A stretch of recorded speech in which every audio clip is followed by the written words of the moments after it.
Ang mga mapalad. Nang makita ni Jesus ang napakaraming tao, umakyat siya sa bundok at naupo roon. Lumapit sa kanya ang mga tagasunod niya at nagsimula siyang mangaral. Sinabi niya, "Mapalad ang mga taong inaaming nagkulang sila sa Diyos, dahil makakasama sila sa kaharian ng Diyos. Mapalad ang mga naghihinagpis, dahil aaliwin sila ng Diyos. Mapalad ang mga mapagpakumbaba, dahil mamanahin nila ang mundo. Mapalad ang mga taong ang hangad ay matupad ang kalooban ng Diyos, dahil tutulungan sila ng Diyos na matupad iyon.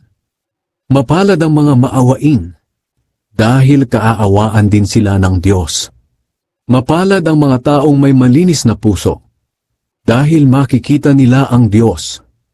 Mapalad ang mga taong nagtataguyod ng kapayapaan, dahil tatawagin silang mga anak ng Diyos.